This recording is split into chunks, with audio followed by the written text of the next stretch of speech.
Assalamualaikum warahmatullahi wabarakatuh.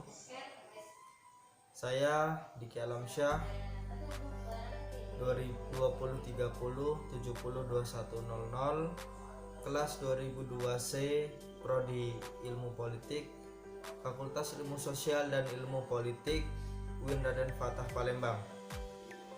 Sebelumnya saya berterima kasih kepada Ibu Mariatul Kipitiyah Esos MASI sebagai dosen mata kuliah Sosiologi Antropologi. Pada video ini terdapat 3 bahasan yang akan kita ulas. Yang pertama, sosiologi antropologi dan ruang lingkupnya. Yang kedua, interaksi sosial.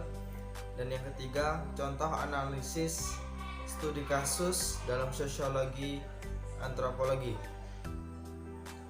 Perkembangan sosiologi antropologi di Indonesia diawali hanya sekedar ilmu membantu belaka. Namun seiring timbulnya perguruan tinggi dan ada kesadaran bahwa sosiologi antropologi sangat penting dalam menelaah masyarakat Indonesia yang sedang berkembang. Yang pertama, sosiologi. Secara etimologis, sosiologi berasal dari kata Latin socius dan kata Yunani logos. Socius berarti kawan, sahabat, sekutu, rekan, masyarakat. Sedangkan logos berarti ilmu. Jadi sosiologi adalah ilmu yang mempelajari tentang masyarakat. Yang kedua yaitu antropologi. Antropologi berasal dari kata Yunani anthropos yang berarti manusia dan logos yang berarti ilmu. Jadi antropologi adalah ilmu pengetahuan yang mempelajari tentang manusia sebagai makhluk masyarakat. Menurut R. B. Dedit dalam kurung Harsojo 1984 ayat 1, perhatian ilmu pengetahuan ini ditujukan kepada sifat khusus badaniah dan cara produksi tradisi serta nilai-nilai yang membuat pergaulan hidup yang satu berbeda dari pergaulan hidup lainnya. Jadi ilmu antropologi dan ilmu sosiologi merupakan bagian dari ilmu-ilmu sosial yang mempelajari manusia sebagai makhluk hidup dan makhluk sosial. Ruang lingkup sosiologi merupakan objek kajian yang dipelajari dalam sosiologi, meliputi interaksi antar individu, individu dengan kelompok, kelompok dengan kelompok, dan karakteristik kelompok sosial yang beragam. Ruang lingkup ilmu antropologi meliputi antropologi budaya, arkeologi, linguistik, dan antropologi fisik atau biologik. Pembahasan yang kedua yaitu interaksi sosial. Interaksi sosial adalah hubungan timbal balik antara individu dengan individu maupun kelompok atau kelompok dengan kelompok. Interaksi sosial bisa terjadi di mana saja, termasuk di lingkungan sekitar kita dalam kehidupan sehari-hari. Dalam kehidupan sehari-hari, seseorang tidak bisa lepas dari yang namanya interaksi sosial. Interaksi sosial bisa dibilang hubungan sosial yang saling memengaruhi antara manusia satu dengan manusia lainnya. Sebagai makhluk sosial, manusia pastinya memerlukan interaksi sosial, yang mana interaksi ini berlangsung selama seumur hidup di lingkungan masyarakat. Di sisi lain, interaksi sosial dibedakan menjadi 2 jenis, yakni interaksi sosial asosiatif dan disosiatif. Yang pertama, interaksi sosial asosiatif adalah bentuk interaksi sosial positif yang mengarah pada kesatuan dan kerjasama.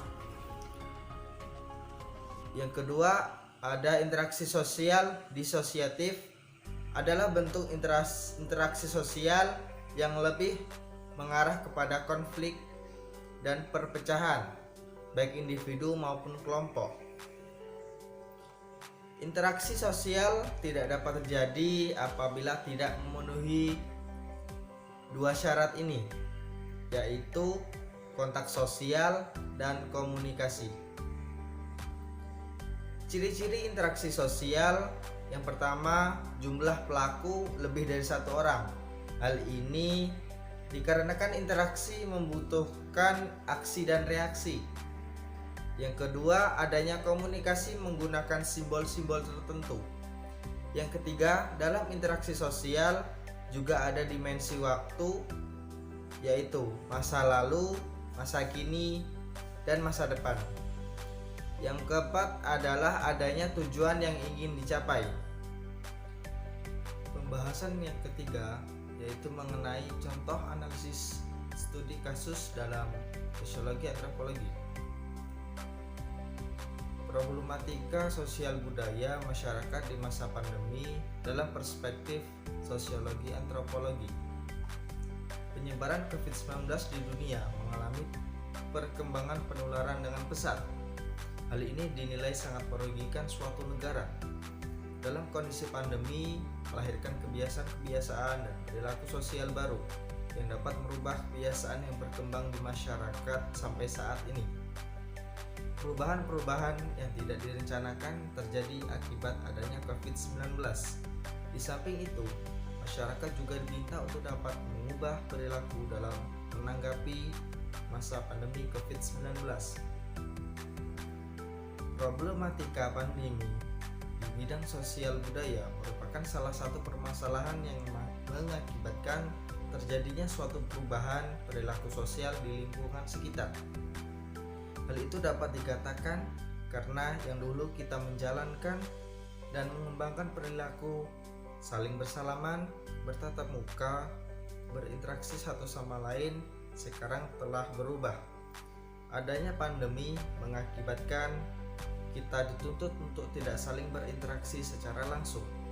Diwajibkan untuk memakai APD atau alat pelindung diri seperti masker, mencuci tangan dengan sabun, memakai hand sanitizer, dan menjaga jarak sekurang-kurangnya 1 meter dengan orang lain di sekitar kita. Seseorang yang mengalami kecemasan atau bingung akan kondisi dirinya akan berpotensi lebih tinggi mengalami stres. Ketidakpastian sangat mempengaruhi pikiran banyak orang. Mereka selalu berpikir kapan dan keadaan yang terjadi akan berakhir. Banyak orang juga memikirkan bagaimana nasib mereka ke depannya. Banyaknya kebijakan-kebijakan yang bermunculan kadangkala menyebabkan terjadinya suatu perilaku yang bersifat positif dan negatif. Panic buying merupakan salah satu perilaku negatif. Panic buying dapat diartikan suatu kecemasan atau kepanikan seseorang dalam memenuhi kebutuhan hidupnya. Panic buying menyebabkan seseorang cenderung mudah terbawa emosionalnya. Dalam berbelanja kebutuhan terlalu berlebihan hingga terjadi penimbunan barang belanjaan, seperti kita membeli APD atau alat pelindung diri dengan skala besar hingga dapat mengakibatkan stok barang habis karena telah dibeli oleh seseorang yang membelinya secara besar-besaran.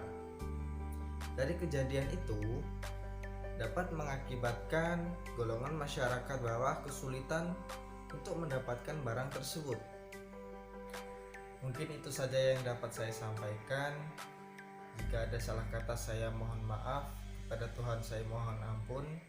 Saya akhiri dengan ucapan Wallahul muwaffiq ila aqwamit thoriq. Wassalamualaikum warahmatullahi wabarakatuh.